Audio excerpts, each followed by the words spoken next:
안녕하십니까. 계속해서 대구에서 전해드리겠습니다. 대구와 경북 지역은 오늘 대체로 맑고 일교차 큰 날씨가 이어졌습니다. 낮 최고 기온은 대구 21.2도, 구미가 19.5도, 안동 19.4도, 포항이 21.4도 등으로 어제와 비슷했습니다. 내일은 구름이 많이 끼다가 밤부터 점차 흐려지겠습니다. 내일 아침 기온은 대구 10도 등 영도에서 10도, 낮 최고 기온은 대구 21도 등 19도에서 21도의 분포로 오늘과 비슷하겠습니다. 대구 기상대는 한동안 낮과 밤의 기온차가 10도 이상 크게 나겠고 내일 아침 산간 지역에는 얼음이 어는 곳도 있겠다며 건강관리와 농작물 관리에 유의해 줄 것을 당부했습니다. 9.1 부동산 대책 이후 오히려 더 치솟고 있는 전셋값 때문에 서민들 마음고생이 이만저만이 아닙니다.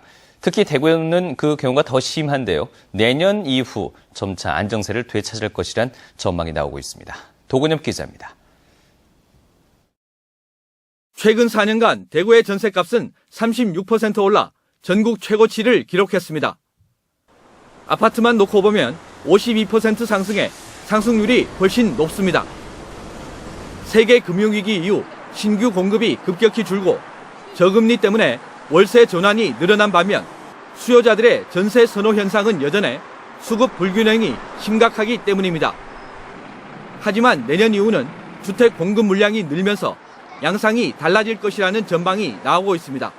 2015년, 2016년도에 신규 아파트 공급 물량이 한 4만 세대가 됩니다. 2015년 이후 본격 입주 시기에는 전세 시장도 안정화를 찾을 것으로 예상됩니다. 지난 2005년 이후 통계를 보면 전셋값은 아파트 입주 물량이 늘면 내려가고 줄면 올라가는 식으로 주기적으로 등락을 되풀이했습니다. 더구나 2016년에는 8년 만에 입주 물량이 2만 가구를 초과해 오히려 역전세난을 염두에 둬야 한다는 분석이 나오고 있습니다. 지금 전세 계약을 하면 입주 물량이 급증하는 시기와 겹치기 때문입니다. 매매 가격과 비교해 전셋값 비율이 90% 이상 지나치게 높은 경우 피하는 것이 좋고 무리하게 대출을 받아 집을 사는 것 역시 금물입니다. 굳이 아파트를 고집하시기보다는 주변에 최근에 신축 빌라라든가 다세대 주택이라든가 이러한 부분에는 아직 전세가 조금이라도 여유가 있는 상황입니다. 그래서 이러한 부분을 한번 찾아보신다든가 아니면 월세를 어느 정도 생각을 해보시는 것도. 정부가 공공임대주택 공급을 늘리는 등 전세난 대책을 마련하겠다고 밝혔지만 전세난을 부추기고 있는 부동산 경기 부양 정책부터 철회해야 한다는 목소리도 커지고 있습니다. MBC 뉴스 도건협입니다. 오늘 낮 12시 20분쯤 구미시 공단동에 있는 한 플라스틱 제조 공장에서 불이 나 소방서 추산 1,500만 원의 피해를 내고 50여 분 만에 진화됐습니다. 오늘 화재는 조립식 패널 구조인 3층 건물의 1층 자재 창고에서 발생했는데 현장 반장인 50살 황모 씨 등 회사 직원 18명이 연기를 마시고 병원으로 옮겨졌습니다. 경찰은 목격자와 회사 관계자를 상대로 화재 경위를 조사하는 한편 국립과학수사연구원에 감식을 맡기기로 했습니다. 대구 지역의 시민단체가 오늘 기자회견을 갖고 낙동강 취수원을 오염시키는 수상 레저 개발을 중단할 것을 지자체에 요구했습니다.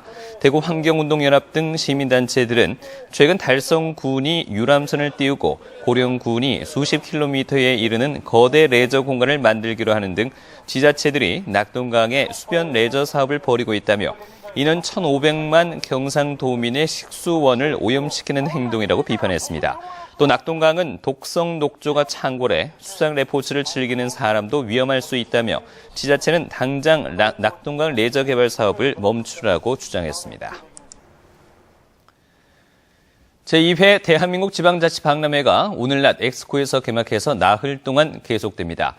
전국의 17개 광역시도와 226개 시군구 등 243개 지자체가 참가해서 민선 6기 정책 방향과 비전을 공유하고 각 지역의 우수기업 제품과 향토 자원을 판매하는 시도관과 전국 주민자치센터 우수 사례 전시관 등 300여 개 부스가 마련됐습니다.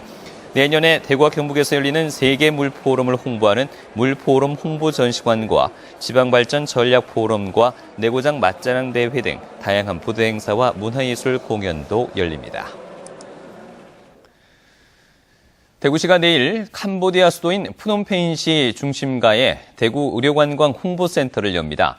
캄보디아 의료 관광객 유치에 거점 역할을 하게 되는 홍보센터는 면적 200제곱미터의 안내 데스크와 회의실, 사무공간 등을 갖추었습니다. 운영 인력 5명이 이곳에서 성형과 모발 이식, 피부 관리, 암 치료와 건강 검진 중심으로 상담을 하고 홍보를 통해서 캄보디아 의료 관광객을 대구로 보낼 예정입니다. DGB 금융지주가 지난 3분기 영업이익 2,766억 원에 당기순이익 783억 원을 기록했습니다. 이는 지난해 같은 기간보다 영업이익은 11.5% 증가하고 순이익은 9% 줄어든 것입니다. 3분기까지 누적 영업이익은 7,771억 원으로 지난해 같은 기간보다 6% 가까이 늘었고 당기순이익은 2,114억 원으로 3%가량 줄었습니다. 총 자산은 45조 7,276억 원으로 1년 만에 10% 증가했습니다. 지난 5년 동안 경북 지역의 농가 소득과 가계 지출이 25% 늘어난 것으로 나타났습니다. 동북지방통계청이 발표한 지난해 경북 지역 농가 소득은 3,489만 원, 가계 지출은 2,778만 원으로 지난 2008년보다 25% 늘어났습니다. 농가 소득의 41%를 차지하는 농업 소득은 1,422만 원으로 29% 증가했고 농해 소득은 1,207만 원으로 36% 증가했습니다. 지금까지 대구에서 전해드렸습니다. 고맙습니다.